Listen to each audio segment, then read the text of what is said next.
Welcome back to our second count right here on Reffing It Up. I am honored to welcome in from the Gabby AF podcast, the one, the only, very talented Miss Gabby LaSpisa. Gabby, welcome to the show. Thank you so much for having me. I'm excited to be here. Well, hello, Don't Gabby. pay attention to the other guys. I have a quick question for her. Wow. I want you to plug your podcast, and it's called what now? Gabby AF. What's AF mean? What do you think it means? This is my favorite question to ask everybody. What do you think the AF stands for? Well, we politicked this before you got on, and Jimmy said after food, and I said after fart. And always fun. Always fun. That's a good one. What about, is that all? Is that all the? No. Obviously, the what it really means, right? Yeah. Or what we think it means. Yeah. She's Gabby as fuck. Hell yeah. As fuck. Yeah. Gabby, stop it. Say it. No, You gotta say it. I Say was it gonna one say- time. It feels good. You gotta say it It's one a time. habit. Brian's whoa. not. Wait. Hold on. Brian knows that word very well. That's his favorite word. I have been censored, and I've been working on it. And Gabby's not going to help me this episode. I can promise you Oh, that. you shouldn't have brought me on if you want to be censored. Because No, it's Brian's got to be censored, not you. just me. No, Just not me. you. Yeah, but it's going to bring it out in him for sure. He's going to Yeah. feel left out if I'm cursing up a storm and he can't do it. So let's start it like this. Gabby as fuck. Hell yeah. Feels good, doesn't it? It I was gonna did. say- It did. I want to go do something now. Hold on. I was gonna say awesome female, but That's a good one. Oh, that's a good. good one. That's a good one. A Jimmy. close people- second. A close second is and friends. I think is a good one. Gabby and Huh. friends. If you're Yeah. Well, you would have just said that. You would have just said Yeah. well, yeah. you Well, said I that mean, one, if you so were many doing it different with things. Jennifer Aniston and all the crew Yeah. from Friends, that was Right. different. Right. Yeah. Ross. you've Ross been and on 2 minutes, Rachel and there's no way Chandler. that you could put out PG-13 content. There's no way. Oh, absolutely not. I curse on my show too. I don't give a shit. I'm like, everyone comes on, every guest I have, and they're like, "Am I allowed to curse?" And I go, "What do you think the title of my show is?" And then they think about it and they're like, That's "Oh true. yeah, okay, I get That's it. true. Mm. It's a good one." See, Hey, that's so- that's the difference between Jersey and Canada, I think. Yeah, Hey? we want to say it, but we make up other words that people don't know what they mean. Yeah, you guys got to get it together. Just say it. You'd be way happier. You would. Thank you. Be way Like, happier. I mean, like, where did they come up with some take off? Eh? I mean, that's supposed to be risque. I don't think so. And most of the Canadians I meet are so sarcastic that I'm like, you could have been from Jersey easily. Chelsea Green, Sean Spears. I'm friends with all these people. They're all from Canada. And every time I talk to them, they're just as sarcastic as I am and they get That is it. so true. That's so true. And I'm like, you guys should have been from Jersey. I think you're like the diet Pepsi and we're Pepsi. I feel like Canada's like the or- diet Jersey. Timu Jersey. Yeah, exactly. The Wish. The Wish. New Well, Jersey. but some of those people, like Chelsea's from the other side of Canada, so what it just that more? I guess I don't know. West. Vancouver. It's like Vancouver, another yeah. state. it doesn't Yeah. matter. It's fucking Canada. It's Canada. Exactly. You're love just jealous Canada. because they don't want you back, Brian. I don't give a shit. I don't want to go back. Hey, I want to go back. The food is amazing. I don't know what you're Look, talking you can have about. Tim Never heard Hortons. Who anyone gives a say that shit? about Canada. Really? I know. Me What, either. about the food or wanting The to I've go been in food. back? Toronto and the food was not great. Where did you eat? Oh, See, we didn't. where- I didn't. oh. You didn't go eat with us, Jimmy. We should have took No. her. Next time you're going with us. Yeah. Thanks Yeah, for you're- the invite. Appreciate it. Well- We looked for you. We looked. We did. Yeah, we couldn't did. find you. Yeah, we couldn't I'm find you. I'm kind of hard to miss, and you could hear me for sure anywhere that I go. So I don't believe Well, that. that's for a how we knew second. you were already gone. We didn't hear you. That's what it We're was. like, it's quiet. Gabby's gone somewhere. Gabby's we don't know gone. where she is. Well, next time y'all go to Canada, do me a favor. Don't fucking invite me. There you We go. didn't invite you the first time. I don't know why Yeah. you think we'd invite you the second. Well, because they know I can't get in that great country. Interesting. Great I land. Surprised you're welcome here. Enough times passed, right? Enough Yeah. times passed. There was Unfortunately, Jersey would welcome you with open arms because we're very similar in that sense. So You'd Absolutely. be the freaking governor of New Jersey. Jesus. literally, and probably a step up. Wow. So there you go. On to serious things. Okay. Get that? Yeah. Ah, I see what you did there. So you We taught him well, Jimmy. well, last week you were on fire, but anyway, so Sirius XM Radio was somewhere you worked at. You also were blessed to be able to work with Busted Open. Yes. Talk about that for us a little bit, because I have a question I want to ask you at near the end of the show that I really want your honest take, and Okay. we'll get there. We'll get Yeah. there, but you're gonna have to you're gonna have to put some people over, and you're gonna also have to bury some people. Sure. I could do Ooh. both. Okay, cool. Mhm. But anyway, let's I talk got no about that. issue. Yeah, I mean, I worked at SiriusXM 5 years, so worked with Busted Open, which was a blessing in disguise. I think everyone kind of knows this about me. I didn't know anything about pro wrestling until I Right. got hired by SiriusXM. Wait, So, stop. Yeah, Hold on. yeah. yeah, Okay, hold on. You yeah, didn't know this, Brian? No, do some research. I did. So, oh, all right. So you went from being a normal person with a normal job to going to a radio station, or Right. what do you It call was it? my first job out of college. So like That's what okay. yeah. So I interned at SiriusXM my last semester, and my dream was always to be like entertainment reporter. I wanted to be on TV being the person on the red carpet, like interviewing people. So, but I played sports my whole life. So I was like, I'm also open to sports, Aaron Andrews, like those people. I like the people on the sideline for NFL and that kind of stuff. So I was like, I got to get my foot in the door wherever I can. I got an internship with SiriusXM. It was in the music department. It was like a general internship. And I did that my last semester. And when I tell you, just because of my mind playing sports and just how competitive I am, I was like, everyone's going to remember me at the end of my internship. I could be working with a million people. It could be in this department, but it doesn't matter. And that's kind of what happened. I made connections in a lot of other departments because that's how I am as a person. And I walk into every room, I introduce myself, I shake hands with everybody, and it kind of paid off. And by the end of my internship, I got interviews, various different interviews with different departments. People were like, we want to get you in, just take, wherever you want to go. I had an interview with, it wasn't even Fight Nation at the time. It was Rush because it was such a small channel. And it was pro wrestling, boxing, and MMA. Did I know anything about any of them? Nothing.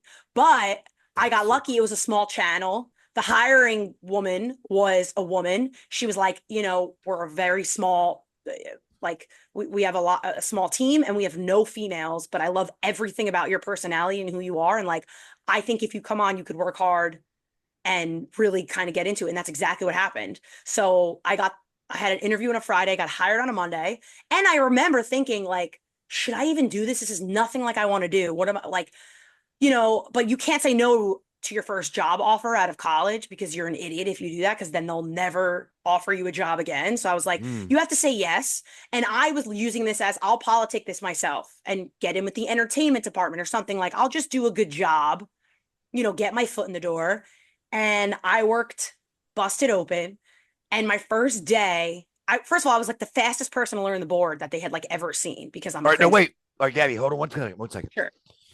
So you were there at Sirius, and then how did Busted Open become the first, like when you first showed up? How did that work? So I was part-time board operator on the channel, and the channel was only 3 sports because like I said, it was small. So it was pro wrestling, which was the Busted Open show, MMA, which was another show, and then the boxing show. So I worked all of the shows. So one day I would do Busted Open and that would be my shift. One day I would do a middle of the day show, whatever. But because I was so fast on learning on the board and who I was like their go-to part-timer. And I was always like, I'm available this day, or I would want to work. And I remember the first day I worked Busted Open, and everything was like in person at this time too. Like it was before COVID. So Dave was in studio, Tommy was in studio, and like the vibe was just ridiculous. And because I was so quick on the board, Dave was very much like, oh, threw me on, or would like, do you watch pro wrestling? And I'd be like, well, I know Total Divas. And he'd be like, well, watch this tonight and let me know what you think. So like I worked that show one day, saw the personalities, and I was like, it dawned on me like, this is sports and entertainment, which is everything you like. You love entertainment, reality, like whatever, but you played sports your whole life. And this is kind of a world I had never been introduced to before, but it was both of my things that I love connected that I didn't even know existed. So I was like, I need to make myself important for them. And that's kind of what happened. The minute I started working Busted Open more, I just watched everything, because the more I watched, the more I was learning from listening to the show while I was running the board and paying attention to what they were saying, to where I became like the producer at the time his like right hand person to be like, oh, do you remember like maybe we could use something? I'd be like, oh, well, he said this about this person. And because I understood it, because I started watching, they were like, oh, she like actually cares. Like I was putting in the effort. And then Dave was like throwing me on the mic more because he wanted the new fan perspective because he knew I was watching. Then he was like, you need to make a Twitter account because the fans are loving you, like your personality and what you're doing. Because I was giving him some shit and like being kind of funny because we formed a friendship. And then it kind of escalated from there. And then doors kind of opened where it was like, now they need a full-time, like a full-time board op just for Busted Open. That became my job. So now I was solely working only Busted Open. So I could put all my energy into it. Then right before COVID hit, the lead producer, by the way, I'm only in this for about not even like a year yet when I'm working. And our lead producer in January gets a job with WWE and he takes it. So like, you know what, Gabby, like we're going to make you the interim lead producer until we can get someone with more experience. Gabby, who was that? Who was the guy that left? Alex Metz. Oh, okay. He works at WWE. Yeah. You know him, Jimmy? Yes. Yeah. Okay. Alex is, when I tell you at the end of the day, like he was the person for me that like when I think about who taught me how to be a good producer, it was Alex by far. He was one of the hardest working producers I'd ever seen. He taught me so much and he like instilled so much in me. And he had told me he got the job before, you know, he knew he was leaving. And he said, listen to me, like, take full advantage of this. It's interim, but like, who cares? Like, you know, grab it by the reins and work your ass off because it's going to make you even look better. So it was scary, but that's what happened. But little did we know a month later, COVID would hit. So they were not hiring a new lead producer. It was me because we were figuring out how to run the show from home at this point. So now I'm the lead producer, but even though it's, you know, quote unquote interim, and it was a crazy, crazy time because now at this point too, I become like a personality on the show and I love these guys, but we're kind of figuring out how to do it from home. And they keep kind of giving me people to help me, but no one understands the monster that is Busted Open, especially in the company. You could get a lead producer from a different sports show, but it's nothing like what Busted Open is. No other sports show was doing what they were doing. You know, it's crazy. There's no off season for pro wrestling. There's a million things to watch during the week. You have to book guests. You have to deal with a swinging door of different co-hosts with Dave. So it was like, I got fed to the fire super quick, and I was crying. There were days where I was like, what am I doing? Because I was so overwhelmed. I'd only been with the company like a year at this point too. And I'm literally lead producing the #1 show in the sports department, kind of alone at this point. And Dave was amazing because I talked to Dave all day, every day, you know, obviously the lead host. And I was lucky to have the team of those people around me, but it was the best thing for me because I work better under pressure and I've learned that about myself. I know this is like a long-winded answer. I'm sorry if this is boring, but no, you're good. We only have like one more question for you for the rest of the show. Yeah, I know. Sorry. Sorry. I can really talk. But like you asked, like how like that's really what happened. It was I'm intrigued. You can keep going. I'm intrigued.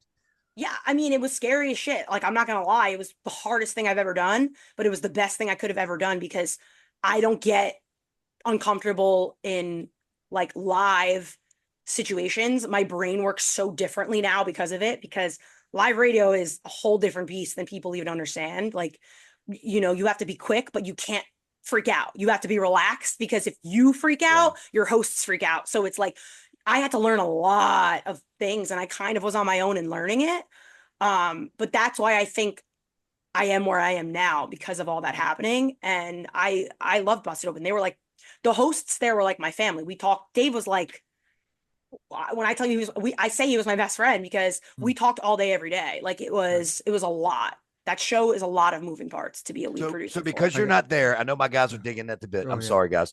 I just want to stay on this for a second. So because of this experience for you, are you currently watching all of wrestling? I watch all of wrestling because I love it. What addicted you? So when you first started, you can't just go, oh, this shit's great. Yeah. There had to be something that hooked you and now made you a fan. Can you remember what it was? So I think what's interesting about when I first started wrestling and what I will say is like the year I started watching was the year that AEW was born. So I'm becoming a fan in probably the biggest era of pro wrestling in the business because there's so much going on. It wasn't just watching the WWE anymore. It wasn't just Mondays and Fridays. Like I was now watching in an era where, you know, these things were happening where I was like watching it for the first time as a fan. It was massively insane to watch. And like, to become a fan, I remember moments that I watched where I realized how much bigger pro wrestling was than me. One of the moments was when Edge returned at the Rumble was one of those moments for me where like I didn't understand why it was such a big deal, but like we watched that live in studio and like the emotion and stuff, like I was like, holy crap, like this is massive. I remember the match Cody had with his brother in AEW at the one show, and it was like emotional because it was Dustin and Cody. Like I'm a very emotional investment kind of person. So when I'm watching things that I afterwards, I'm like, I need to breathe after because I feel like I was there even though I wasn't there, and I can feel the emotion through the screen. Like that's something awesome. I don't get from watching a basketball game. You know what I mean? Or watching a football game. It's so much more than that. Yeah.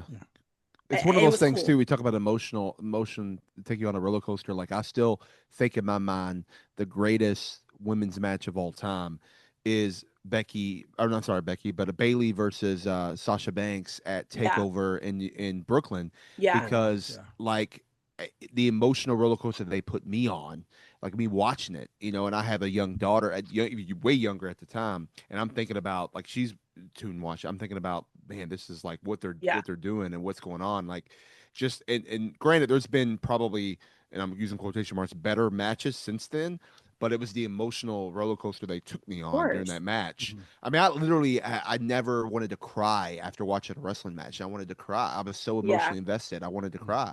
And that was how that's why that always will be in my mind, one of the best women matches of all time, because how it made me feel watching it, you know. Yeah. I mean, I thought that even watching it, you knew how monumental that WrestleMania main event with, you know, Becky and Ronda and Charlotte was going to be when it was happening. And I remember being like, this is a big deal. This isn't something that's happened before and we're just watching and everything happen. Like, and I was so grateful to become a fan at that time where so much stuff was going to be marked in the history books, because I could say I did watch it, as opposed to being like, look back and watch it in 10 years. And like, that was right in your backyard, because I was there. That was right in your backyard. Yeah, exactly. I was working the show in the studio because I didn't get to be there. So it was like, it's just crazy to look back on moments and be like, to watch that for the first time and not know anything about the business. It's such a nice innocence to have. And I hate that I'm not that innocent anymore knowing it, because it's been a few years. Yeah. But So how many times has Tommy Dreamer give you some crazy old wild match or feud to watch and go like review it? see, Tommy doesn't really do that. Bubba used to do that a lot. Oh, like, Bubba? Okay.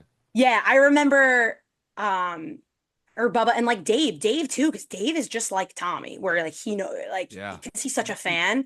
I'd be like, what should I watch? And we'd be talking about like the TLC match with Bubba, and he'd be like, go and watch it. And I remember I watched it and I was like, holy shit, Bubba, like I can't believe that you did this, because I know him now. You know what I mean? So it's like watching them back then, and like even watching the old school like ECW days with like Heyman and Tommy and like all stuff. I'm like, holy shit, like these are people that I talk to as if they're normal people.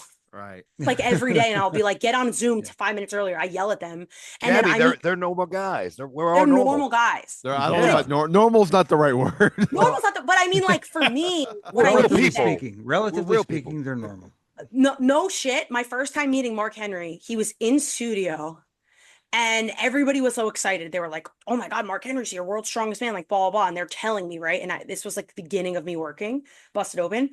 And I had no idea who Mark Henry was, because I didn't know anything about pro wrestling. So I was brother, like, kayfabe, brother. right. And then they're like, oh, he's the world's strongest man. And I go, oh, like he broke in the records in like the Guinness Book of World Record. Like that's what I asked. And they were like, no, Gabby. And like now looking back, that was a dumb thing to say, but I didn't know any better. And it says Mark freaking Henry, where if I tell everyone now, like, oh yeah, like I was just talking to Mark Henry, they're like, oh my God, you know Mark Henry? And I like don't even think of it that way, because these are guys that I just talk to about normal stuff all the time, and they're all crazy.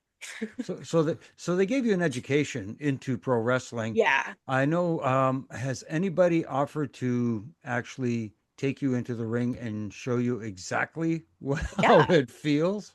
I went in the ring one time when I was working at Busted Open. Me and Dave went to Bubba's school in Connecticut, Mhm. and we went in the ring. And he taught me, well, he tried to teach me and Dave. I would say Dave really could have hurt himself, so it was more so me. Um, because love you, Dave. But so yeah, and like I watched him do the class, whatever, and he was like, get in the ring. And he taught me how to take a bump, just a normal bump, like back bump.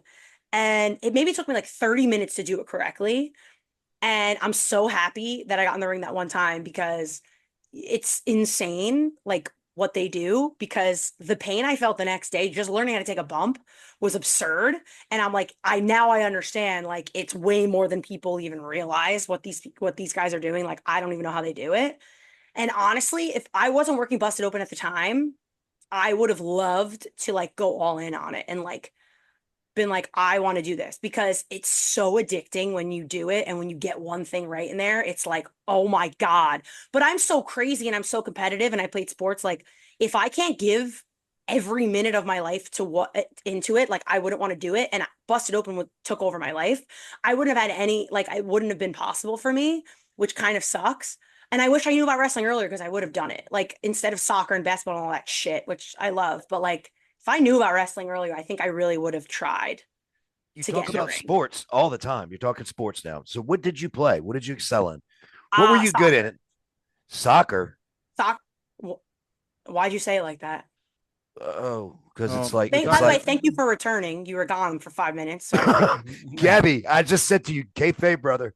No, no, but no, it's soccer's hard to watch for me. It's and I know everybody loves it. I'm not knocking it at all because it's you got to have a lot of like Yeah, strength, yeah. Stamina. Soccer's stamina. like a thing in my family, though. Like my dad came from Sicily and he played professional soccer. My uncle played professional soccer. I Makes have two sense. older brothers. They played soccer. So like soccer's like big deal in my family. It's like you're kind of like, it's almost like a religion in other countries. Like people don't realize how massive Yes. soccer is. And I Yes. love it. Um, and I was very, very good at it, I will say. But Oh, injuries screwed me. If you ask my dad, me or my brothers, like who was naturally the best soccer player, he always says me. But injuries just screwed me. Like high school, it was one knee, then it was the other knee, then it was my hip, and then it was like all these things. And I played basketball too, and I was good at basketball, but I didn't care about it as much. mhm. Um, so yeah, it was definitely soccer was like my number one, but No you know, volleyball in there because if no. that was a trifecta for me, believe it or not. And so there I was wasn't actually volleyball at soccer my and school. yeah. There wasn't like a Oh, volleyball really? team. She's They did from Jersey, lacrosse bro. She's from instead. Jersey. Oh, okay, It's Jersey. different seasons. They do like different like I think lacrosse or field hockey was one of the other sports, like Uh, instead of volleyball, one of those. Yep, makes okay, sense. But those okay. two bored me. I couldn't do So field hockey. if your school was near a beach, you'd probably have volleyball. So Yeah, that's true. I mean, we're only yeah, like 20 minutes. Freehold is like 20 minutes on the beach, yeah, but right. So yeah. I'm gonna go back to your time in at Sirius because Yeah. obviously uh, you said you talked to Dave how many times a day? You're probably messaging each other back and forth.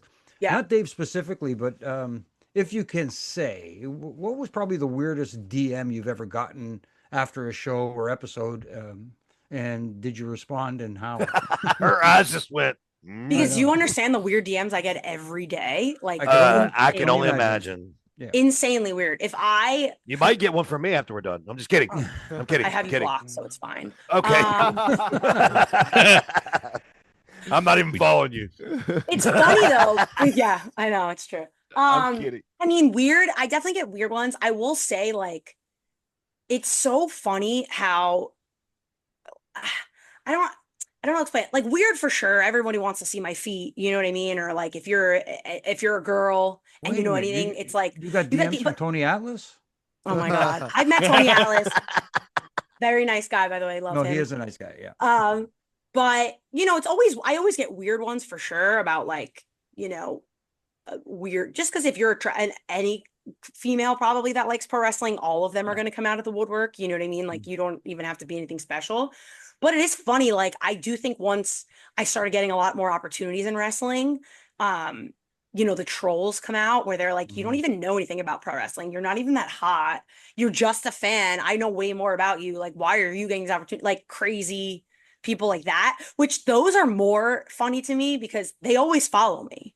So like you're following me, but you'll be like, oh, like you'll talk about my looks or you'll say I got too skinny or you'll say I got too fat. And like, but I don't know anything about wrestling where I don't ever pretend to know what someone knows if they've been watching since they were a kid. I just give opinions on what I like and what I watch because I respect it and I love it. So I'm like, I don't know why you're so angry. Like, why don't you hop on the mic and try to get some opportunities for yourself? Like, nothing's Right. handed to you in this life. You kind of have to. If I could have been a regular board op and went on that show and probably been fine, maybe still have a job, you know what I mean? Because I just stuck by the book and did whatever. And I wouldn't have made myself who I am today. So it's like you take every opportunity you have and you make with it what you will. So like those DMs, I get a lot of weird. I mean, I got a lot of feet stuff if you guys really want to know. So it was funny. I won't say who, but there was a funny moment on a match that happened. We taped just recently in Phoenix, and somebody made a comment about their feet, like something was going on. And it was one of the women, and I literally walked up. The cameras wasn't on, and I made them pop. I just said, "Hey, don't do that. The people pay for that. Don't give them away for free." And they literally, just start laughing. It was wild. it's actually crazy. Like what people will buy from you is I'm learning because I do a lot of signings and I do, whatever. But like what people want, it's always what you wouldn't think. Like, you want my socks? Okay. Like, I don't care. Take them. Like, it's insane. No, like crazy. And who am I to be like, you know what? I'm going to keep these for myself because I don't need them. You take them. I'm gonna Like, keep these damn socks. I'm gonna keep yeah, them. have at them, Yeah, it's very interesting, but I don't By the, judge. by the way, you just got a notification on your phone. I did follow you just now. You already followed me, by the way. I know. I just wanted you to know. Did you get the notification? He unfollowed No, I you don't. just I to don't go on follow my you phone again. when I'm recording a podcast because I'm a nice person. I pay attention to the See people that what are he talking. did? You see what he did? He unfollowed you so he could follow you again. Yeah, She's a PRO. Gabby is Yeah. a brutal person to me. I love it. What? he already You know knows what, it. you know what I love loves about it. Gabby? You know what I love? You need to have your own sitcom called That's So Gabby. Oh my gosh, I would love that. That You gonna I could just see spearhead it. that? Let's get that out there. Let's start a petition for it. Yeah, let's Yeah. do it. Could I? Okay, could I? okay. Could I help, Gabby? Okay, No. season one. Season one. What's the plot about? What's the plot about season one? Oh my god. The I unfortunate say this all demise the of Brian Hebner. literally. I don't Stop. think people like realize that I'm literally just a girl from New Jersey who does like my Not give a weekends are fuck. Got it. yeah, and I don't exactly like my life is pro wrestling. I watch pro wrestling every day. I do my podcast. I like hang out with my friends. I get drunk on the weekends. Like I'm single. Like I'm a very like not as exciting person as I come off because this is who I am. And I'm literally this person. Like I don't play a character when I do anything. I don't think I'd be good at that. I actually think I'd be a great heel. I'd be a really good heel manager, I think, Think if it so, was the too. right person. I like. I like what you're saying. I got an idea with that. Something came to my head on that. We could talk about it off air, but No, why off air? Wow, off air. so Don't you do it. He just Don't you- glossed over it. Did you see that? Yeah, he did. We're not glossing God over damn shit, it. RJ. freaking Brian. So anyway, so it involves TNA. So you could take this to the higher ups, Brian, shit. Daniel, if you want. So who's hot right now is a heel is the Nemeth brothers. Oh, Okay. okay. Have Gabby, we saw Gabby this past weekend, Friday, excuse me, at the pay-per-view doing some backstage stuff, some in-ring stuff. Okay. Let's work something there. They're the tag champs. She has experience with tag champs working with Bubba, and let's kind of work the magic a little there. He's from he's from Florida, but anyways, he went to school in Kent State, which is Who's in from Ohio. Florida? He's from Ohio. Oh, Ohio. They're both He Ohio was billed boys. from Ohio. He was billed from Florida. Anyways, Hollywood, Florida. Yeah. yeah. Anyways, I think that's that, that aspect of I see a lot of a Vicky Guerrero Hmm. type of character in you. Excuse me? Yes, exactly. So in other words, Sorry, I Daniel, couldn't help myself. get her a fucking job, please. I mean, There you go. I think okay. if he Let could, me, he would. yeah. Listen, I love TNA. That's my favorite locker room I've ever been in. He knows this. I love Tommy. Tommy's one of my closest friends in the world. He's one of the best people I know. I love anytime they want me to do anything, I'm like, hell yes, because that is the best locker room, the best energy, the best people that I've ever come in contact with in the business. I love them so much. So if there's anytime anything available, I always seize any opportunity with them because it's a really, really great place to work. And it's a really cool environment to be in. It's very positive. Mhm. And I love them. So of course I would love to do as much as I could with them for sure. And Just if I saying. can, because I know everybody's going to say, well, Daniel Spencer's going to be a little bit biased, but I could attest to that for the 2 days you guys were up here in Brampton I saw the exact same thing. Yeah. And, and my wife is not a wrestling person. She is not a wrestling fan whatsoever, never traveled with me anywhere, but she couldn't believe how Yeah. that locker room was and how everybody was so on the same page and just Yeah. liked being with each other. Yeah. Yeah. It was amazing. Well, Gabby, I don't know if you know my story, and if you don't, you should have done your homework like you told me. Wow. Just Yes. kidding. I'm just kidding. We have I don't several want you. refs here. I don't want her to you- get fired up on me. But no. I on purposely found my destination to be TNA before I retired because that was the company that made me fall in love with wrestling all over again when my WWE career was over. I was a very bitter guy when I left WWE. I hated wrestling. Not the story's been told over and over again, so I'm not getting into it. But all I can tell you is the reason why is exactly what you guys are saying, and to me, it's the best locker room in business. I mean, it really, really is. And I feel like it shows in the product because look at like what they're doing now, these shows, what they're collabing with WWE and doing all these things, like that's what people are talking about. And Yeah. like I think when you have a happy locker room and you have happy talent, like it proves itself in the ring because some of these talents are unbelievable. And I can't wait to see what else we're going to see from TNA. We got Slammiversary coming up soon in New York. So I think that's going to be even more ridiculous. And Against All Odds was awesome. Where's that at? Where's Slammiversary? Long Island, Strong Island. Ah, I didn't know.